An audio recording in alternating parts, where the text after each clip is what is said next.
کبھی یہ بات ذہن میں آئی ہے کہ قرآن کی سب سے گہری اور طاقتور مثالوں میں سے ایک معمولی سی مکڑی کے بارے میں کیوں ہے؟ آج ہم اسی راستے پردہ اٹھائیں گے اور یہ سمجھنے کی کوشش کریں گے کہ کیسے ایک چھوٹا سا جالا انسانی نفسیات اور ایمان کے بارے میں ایک بہت بڑی حقیقت کو کھول کر ہمارے سامنے رکھ دیتا ہے۔ تو یہ ہے وہ آیت جو ہمارے آج کے تجزیے کی بنیاد ہے، اور اس میں جو مرکزی نقطہ ہے نا، وہ یہ جملہ ہے، سب سے کمزور گھر۔ یہ بظاہر کتنا سادہ سا جملہ لگتا ہے نا، لیکن اس کے اندر معنی کا ایک پورا سمندر چھپا ہوا ہے، جسے آج ہم مل کر سمجھنے کی کوشش کریں گے۔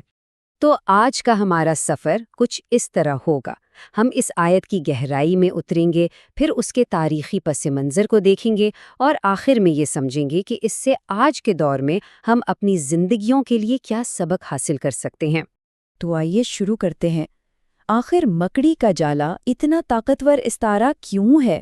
چلیں اس کی علامت کو سمجھتے ہیں اور دیکھتے ہیں کہ یہ جھوٹی اور کھوکھلی حفاظت کے تصور کو کتنی خوبصورتی سے بیان کرتا ہے۔ یہ مثال دراصل شرک کے تصور کو سمجھاتی ہے۔ اور دیکھیں، شرک کا مطلب صرف بتوں کو پوجنا نہیں ہے۔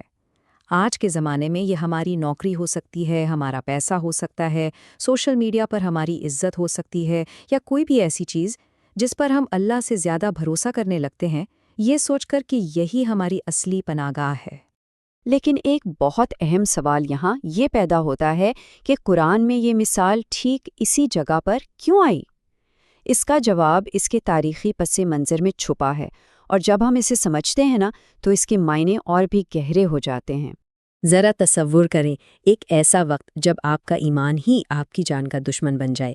یہ کوئی خیالی سبق نہیں تھا، بلکہ یہ ابتدائی مسلمانوں کے لیے ایک حقیقی روزمرہ کی جدوجہد تھی، جو صرف اپنے ایمان کی وجہ سے اپنے خاندان اور قبیلے کی حفاظت تک کھو رہے تھے۔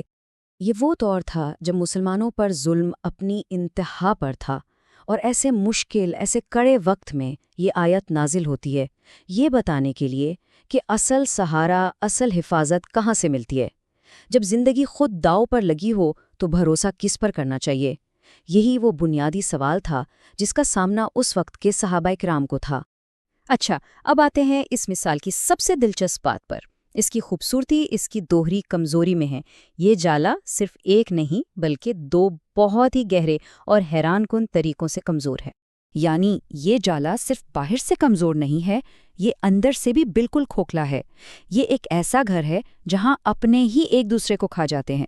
خاندان جسے حفاظت کی علامت ہونا چاہیے، وہی بقا کی ایک خوفناک جنگ کا میدان بن جاتا ہے۔ یہ ایک انتہائی طاقتور تصویر ہے جو یہ دکھاتی ہے کہ غیر اللہ پر بھروسہ کرنا کتنا بے بنیاد اور کھوکھلا ہوتا ہے۔ اور یہاں ایک بہت ہی حیران کن سائنسی حقیقت سامنے آتی ہے۔ مکڑی کا ریشم اگر وزن کے حساب سے دیکھا جائے تو اسٹیل سے بھی زیادہ مضبوط ہوتا ہے، لیکن اس سے بنا ہوا گھر دنیا کا سب سے کمزور گھر ہے۔ قرآن ہمیں کتنا گہرا سبق دے رہا ہے کہ اگر آپ کی بنیاد اور آپ کا منصوبہ ہی غلط ہو تو دنیا کے بہترین وسائل بھی کسی کام کے نہیں۔ تو سوال یہ ہے کہ قرآن نے اتنے سارے جانوروں میں سے خاص طور پر مکڑی کو ہی کیوں چنا؟ آئیے دیکھتے ہیں کہ مختلف ثقافتوں میں مکڑی کو کیسے دیکھا جاتا ہے، کیونکہ اس سے ہمیں اس انتخاب کی گہرائی کا اندازہ ہوگا۔ دیکھیں، مکڑی کی علامت بڑی دوہری ہے۔ ایک طرف تو وہ محافظ ہے، جیسا کہ غار ثور کے مشہور واقعے میں، لیکن دوسری طرف وہ دھوکے باز، لالچی اور خود غرض بھی سمجھی جاتی ہے۔ اس آیت میں قرآن جان بوجھ کر اس کی منفی خصوصیات کو اجاگر کر رہا ہے، یعنی دھوکہ، کمزوری اور اندرونی ٹوٹ پھوٹ، تاکہ جھوٹے محافظوں پر انحصار کرنے کا خطرہ بالکل واضح ہو جائے۔ تو ٹھیک ہے، یہ ساری باتیں تو ہو گئیں۔ اب سب سے اہم سوال، یہ صدیوں پرانی مثال آج ہماری زندگیوں میں کیسے کام آتی ہے؟ دراصل یہ خود کو پرکھنے کے لیے ایک بہت ہی عملی اور طاقتور ذریعہ ہے۔ آج کے دور میں ہمارے جالے شاید پتھر کے بت نہیں ہیں، لیکن ہیں وہ بھی اتنے ہی نازک۔ وہ ہماری نوکریاں ہو سکتی ہیں، ہمارے بینک اکاؤنٹس یا ہماری سیاسی وفاداریاں۔ یہ وہ چیزیں ہیں جن پر ہم اپنی حتمی سلامتی کے لیے بھروسہ کر بیٹھتے ہیں، یہ بھول کر کہ یہ سب ایک جھٹکے میں ختم بھی ہو سکتی ہیں۔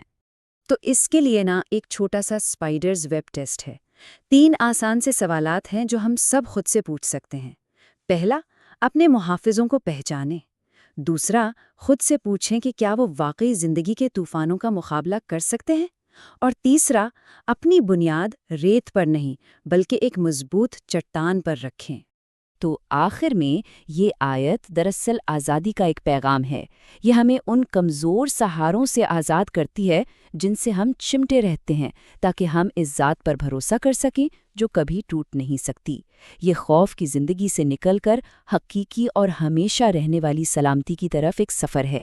تو ہم آپ کو اسی سوچ کے ساتھ چھوڑے جاتے ہیں کہ آپ کی اپنی زندگی میں وہ کون سی چیز ہے جو دکھنے میں تو بہت مضبوط ہے لیکن دراصل ایک کمزور جالا ہے، اور آپ کا اصل قلعہ کیا ہے، وہ بنیاد جو واقعی آپ کو ہر طوفان میں تحفظ دیتی ہے۔